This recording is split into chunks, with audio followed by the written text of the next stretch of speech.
Should be. Okay. Is that? Can you hear me now? Okay. Is it okay? All right.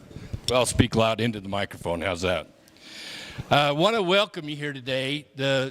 My name's Craig Tibbetts. I'm the Bonneville County Treasurer. I was asked to conduct this event today, which I'm very grateful to be able to do.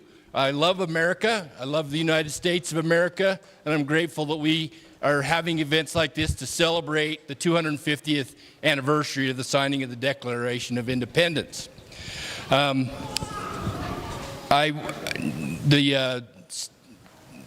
commissioners told me that there'd just be a few people here, so this is a little bit of a surprise to me, but this is awesome. I love that people are coming and showing interest in this.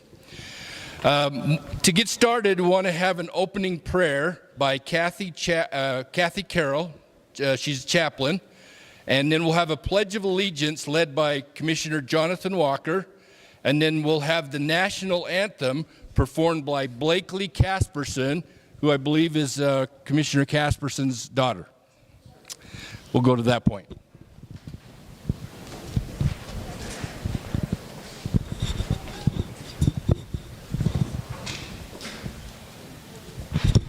As we bow our heads today, I'd like to just begin with a moment of silence.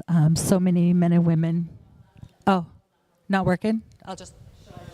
The microphone is for the live stream. It's not for local. Okay. Even though that doesn't work. Talk into it. Is that better? Not better? It's for YouTube, so you speak into it. Oh, it's not for them. I get it. I understand now.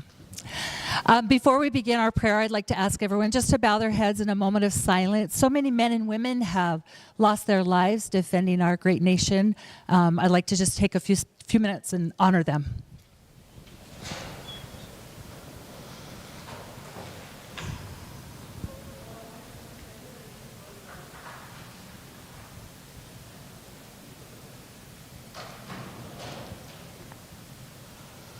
We gather together today to celebrate 250 years of this nation.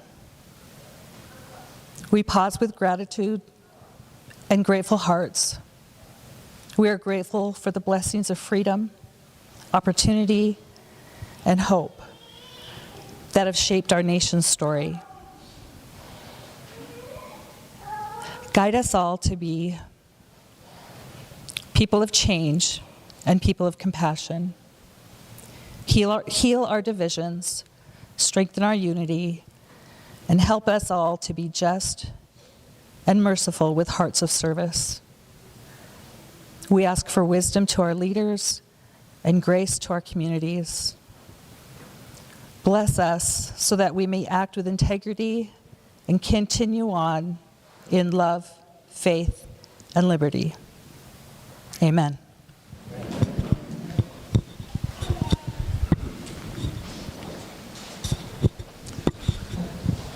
Would the gentlemen please remove their head coverings, and everyone please rise for the Pledge of Allegiance. We have lots of flags, so pick one.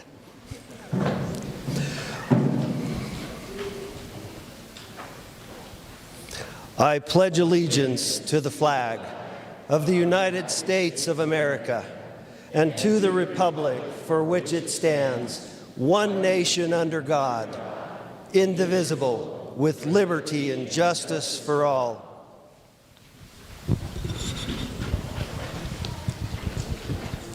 Just sing.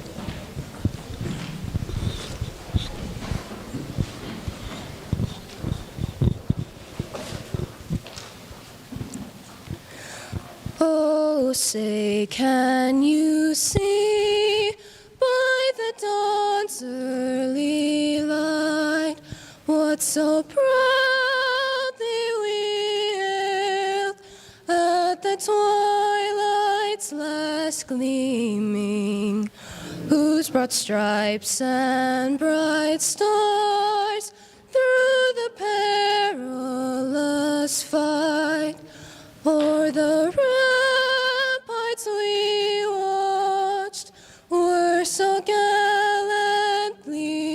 streaming, and the rockets wreck clear, the bombs bursting in air gave proof through the night that our flag was still there. Oh, say does that star-spangled banner yet wave o'er the land of the free and the home of the brave.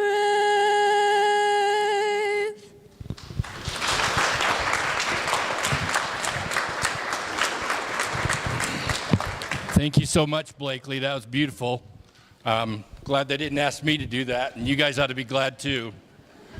I wanted to just mention a few things before we go into the reading of the Declaration of Independence. Wanted to thank Lincoln and Stephanie Landon over here for playing some music while we were gathering today. That was nice.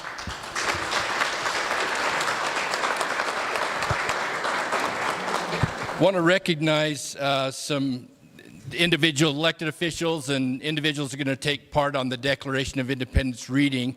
Let's see, I'll go by the, first of all, Carl Casperson is a commissioner. And, you don't need to read yet, I'm just going to introduce everybody real quick. And then John Walker is our commissioner, Michelle Mallard, Chris Poulter, I'm Craig Tibbetts. We have Randy Neal, the prosecuting attorney, Sam Holt, our sheriff.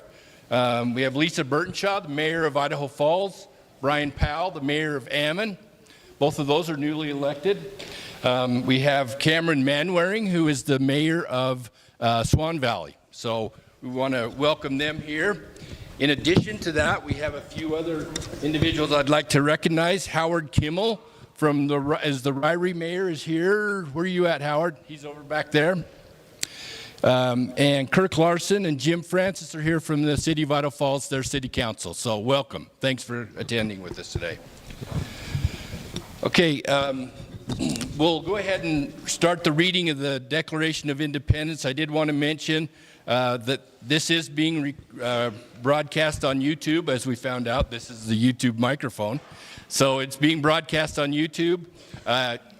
Considering that, if we can kind of keep the outside noise down a little bit, that would be much appreciated. Also want to mention that the reading of the Declaration of Independence is exactly as how it was written in 1776.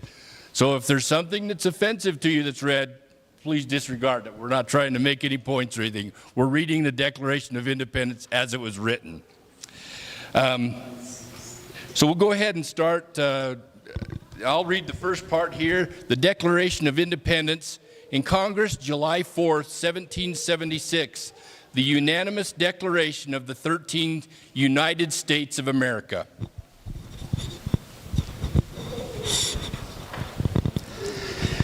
When in the course of human events, it becomes necessary for one people to dissolve the political bands which have connected them with another, and to assume among the powers of the earth the separate and equal station to which the laws of nature and of nature's God entitle them, a decent respect to the opinions of mankind requires that they should declare the causes which impel them to the separation.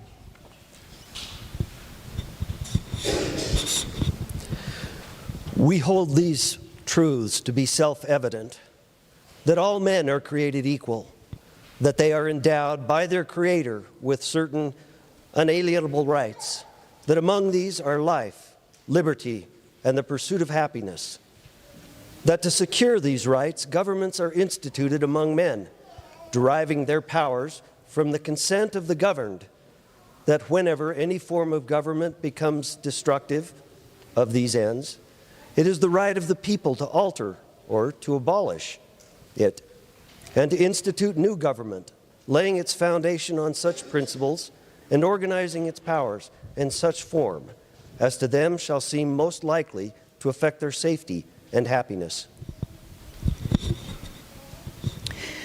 Prudence indeed will dictate that governments long established should not be changed for light and transient causes. And accordingly, all experience has shown that mankind are more disposed to suffer while evils are sufferable than to right themselves by abolishing the forms to which they are accustomed. But when a long train of abuses and usurpations, pursuing invariably the same object, evinces a design to reduce them under absolute despotism, it is their right, it is their duty to throw off such government and to provide new guards for their future security. Such has been the patient sufferance of these colonies, and such is now the necessity which constrains them to alter their former systems of government. The history of the present King of Great Britain is a history of repeated injuries and usurpations, all having a direct object the establishment of an absolute tyranny over these states. To prove this, let facts be submitted to a candid world. He has refused his assent to laws, the most wholesome and necessary for the public good. He has forbidden his governors to pass laws of immediate and pressing importance unless suspended in their operation till assent should be obtained, and when so suspended, he has utterly neglected to attend to them. He has refused to pass other laws for the accommodation of large districts of people unless those people would relinquish their right of representation in the legislation, a right inestimable to them and formidable to tyrants only. He has called together legislative bodies at places unusual, uncomfortable, and distant from the depository of their public records for the sole purpose of fatiguing them into compliance with his measures. He has dissolved representative houses repeatedly for opposing with manly firmness his invasions on the rights of the people. He has refused for a long time, after such dissolutions, to cause others to be elected, whereby the legislative powers, incapable of annihilation, have returned to the people at large for their exercise, the state remaining in the meantime exposed to all the dangers of invasion from without and convulsions within. He has endeavored to prevent the population of these states for that purpose, obstructing the laws of naturalization of foreigners, refusing to pass others to encourage their migration hither, and raising the conditions of new appropriations of the lands. He has obstructed the administration of justice by refusing his assent to laws for establishing judiciary powers.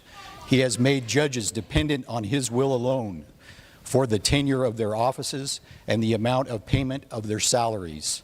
He has erected a multitude of new offices and sent hither swarms of officers to harass our people, to eat out their substance. He has kept among us in times of peace standing armies without the consent of our legislators. He has affected to render the military independent of and superior to the civil power. He has combined with others to subject us to the jurisdiction foreign to our Constitution and acknowledged by our laws, giving his assent to their acts of pretended legislature, for quartering large bodies of armed troops among us, for protecting them by a mock trial from punishment for the murders which they should,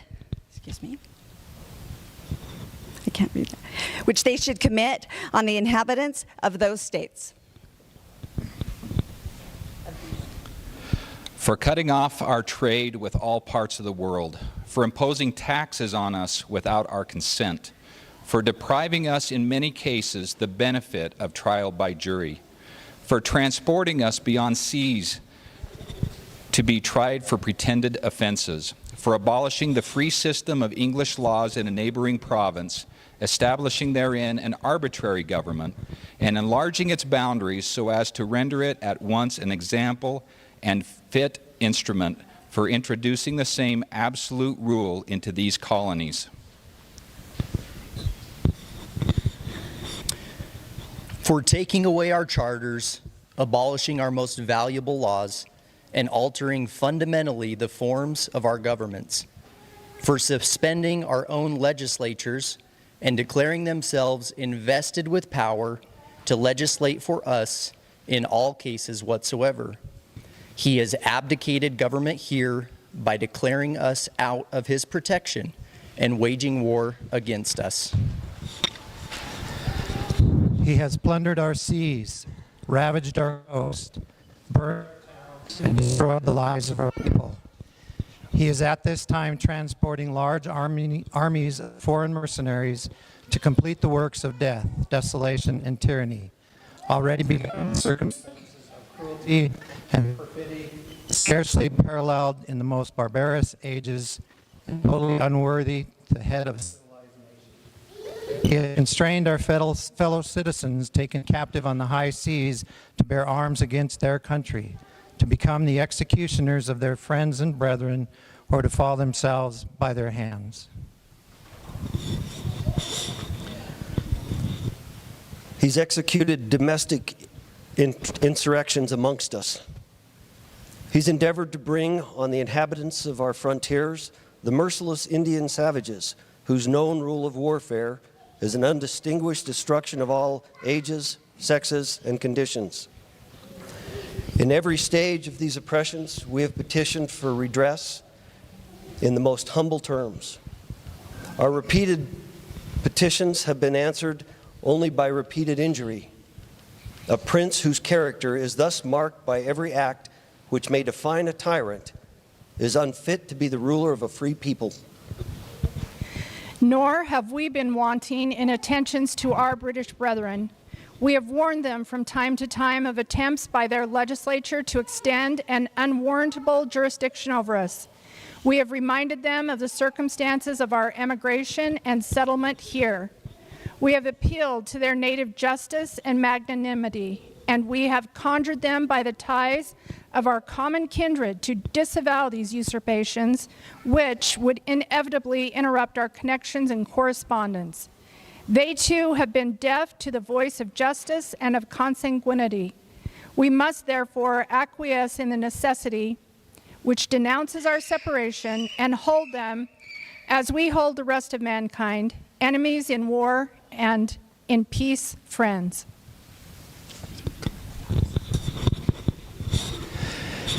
We, therefore, the representatives of the United States of America in General Congress assembled, appealing to the Supreme Judge of the world for the rectitude of our intentions, do in the name and by authority of the good people of these colonies solemnly publish and declare that these United Colonies are, and the right ought to be, free and independent states, that they are absolved from all allegiance to the British Crown, and that all political connection between them and the state of Great Britain is and ought to be totally dissolved.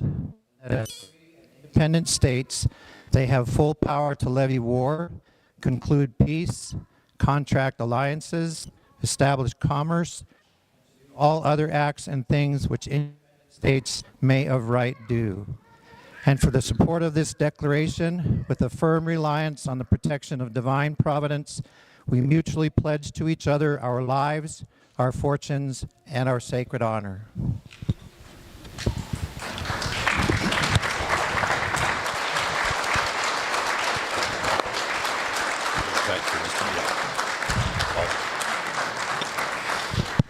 Thank you so much for that. It's nice to take a little time and reflect on those words. I'm not sure I've sat down and read the whole thing in a long time, so it's great to be able to do that as a group and the public here. Before we end, I wanted to mention a couple of things. There's a scroll to sign over here. Mentions on here the Declaration of Independence. Where's it at, Heidi? You guys probably all know where it's at, and I don't. So anyway, sign the scroll. And it's going to be handed up to the state of Idaho, and we're just trying to get as many signatures on that scroll as we can. Also wanted to mention that there are some cards. Are they over here? The cards? Service cards. So you can the service cards for the Just Serve organization. You can do service. They're trying to get 250,000 acts of service between now and the 4th of July. So if you can help with them, you can get a card there that'll give you instructions on how to record those acts of service.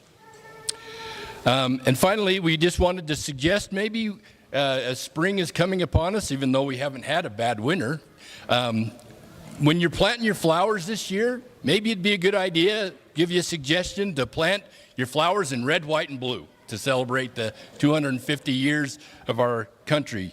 We'll now be blessed to have Carl Casperson and his daughter, Blakely Casperson, sing God Bless America. When they are done, we will be done with this event.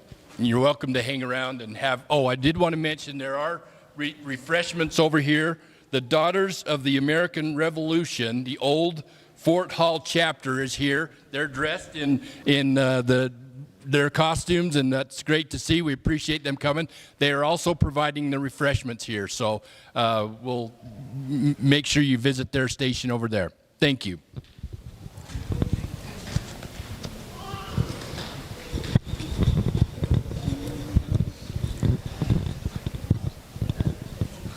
God bless America, land that I love.